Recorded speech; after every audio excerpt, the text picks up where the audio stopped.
Any tips for target selection on these packs? I usually pick a caster for an interrupt and focus it. Yes, that's usually what I do if I remember to.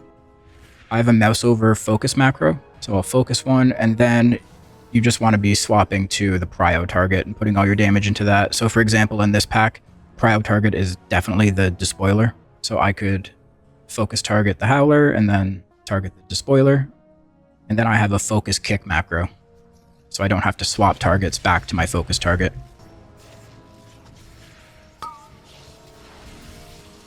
Like, see there, I got that kick.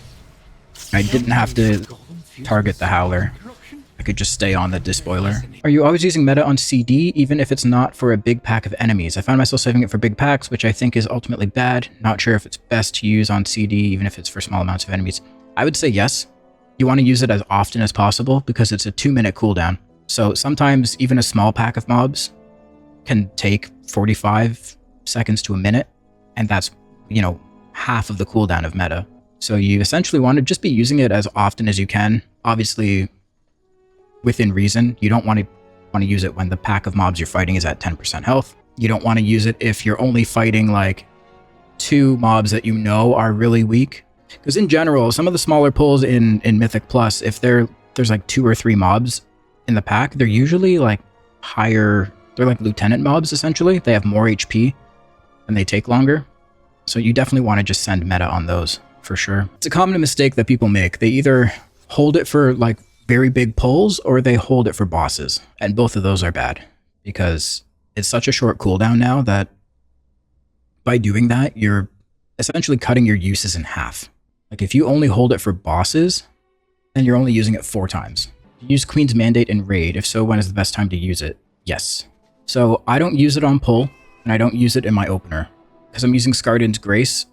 I use that first in my opener, and then my next Vengeful Retreat after my opener is what I line up with Queen's Mandate. Because the only thing you ever have to think about lining Queen's Mandate up with is initiative, the crit buff. Nothing else would really help this, just the crit, right? So you don't have to use it in your opener. Why I'm at Queen's Mandate instead of Weakaura, or the Egg Sack? So Mandate is really good because we can do really massive hits with it if it crits. So you can combine it with Vengeful Retreat and Initiative. Then if it crits, it can crit for quite a bit. Sometimes I forget to use it because I'm using 2 on-use trinkets or they get desynced somehow. So I think in some cases it could be useful to use the Egg Sack instead. But the problem with this one is that it gives you haste, which we don't really need. And then it does give us a primary stat buff, which is good. But the damage it does is pretty meh. You intentionally try to execute with it. Yes, if I know that I can combine it with a VR, or if I'm positive that it's going to kill the mob. So I have a Weakaura here. This Weakaura, it'll glow purple when I have it available to use, and it'll glow orange when the mob's health is less than the damage of the trinket, not including crits, I think. So I try to keep an eye on that, but I'm doing so much in my rotation, I kind of forget to look at it. It would not be including crits because the value has to be hard-coded, right? Yeah, that makes sense. So if the mob's HP is less than 3.4 million, I guess. Would the Mandate Aura be nicer to have next to enemy health bar? I'm not looking at the enemy health bar to see its health.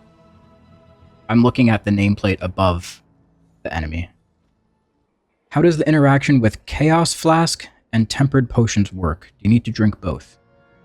Yeah, so Flasks and Potions are 2 separate things. They're on separate cooldowns. When you're using the Flask of Alchemical Chaos, it says your stats are being randomized every 30 seconds. Depends like what you're getting, right? So one stat you'll be getting a lot of, and then the other ones are reduced by 267, right? And that's going to be different depending what rank you're using of the flask, whether it's rank 1, 2, or 3. When you're using this, whenever you use a tempered potion, it gives you the effects of all of the other stats that you currently don't have at that time. So if I were to use it right now, I would be getting the haste from the flask, but then I would also be getting all those other stats increased by the same amount. Yes, you get the haste too. You get the haste, well, you get whatever stat your flask is currently on, and then the potion just gives you all the other ones. Do you think Dark Moon Embellishment is better for Mythic Plus? No, it's actually worse for Mythic Plus. So if we look at it, gain Ascendance every 8 seconds spent in combat. Ascendance grants 89 of a random secondary stat for 15 seconds, stacking up to 10 times. So say you pull a pack in Mythic Plus and you get this stacked up to 4. Once you drop combat, you start losing those stacks. Whereas in Raid, you're in combat, when you pull a boss, you're in combat for at least like 4 or 5 minutes straight. So this has time to stack up all the way to 10, and then it could stay at 10 for the whole fight. In Mythic Plus, you're not staying in combat long enough, and you don't get to 10 stacks all that often. So this is actually worse to use in Mythic Plus. Ideally in Mythic Plus, you want to be using 2 Dawn Threads, but right now I just can't do that because what I'd have to do is craft gloves, but I'd have to craft them with gilded crests for them to be higher eye level than what I currently have. And you need to use 90 gilded crests to do that craft. And it's just not worth it right now. I've been using my gilded crests to level up all my other gear. Droptimizer saying best item I can get is a 636 engineering helm. I would wager that you're probably not simming correctly. The 619 engineering helm is with pure crit is biggest upgrade. So the sim that you're doing a Droptimizer professions sim. Now, are you simming all the other items, possible crafts, with an embellishment on it? And if you already have 2 embellishments on your gear, you have to make sure that you're not trying to add a 3rd embellishment, because then it will say you just shouldn't use that 3rd item at all, because you can only have 2 only have 2 embellishments. So if you're simming a 3rd item with an embellishment, it won't let you use it because you're telling the sim you already have 2 embellishments equipped. So Droptimizer isn't going to work for you in that situation. What you'd have to do is go to top gear, and then at the top, click on the drop down, go to gear. I'll just show you. So go to top gear, drop down, gear. Okay. So I'll just do it for me, for example. So this is my gear set. We're going to create a new one. Say I want to get crafted gloves. So I would go here, rune branded grasps. 636. Secondary stats. Crit mastery. Enchant, no enchant. So I want to be using an embellishment on this. So I would say Dawn Thread lining. But now if I sim this, it's not going to work because I already have an embellishment on my weapon and I already have an embellishment on my wrists.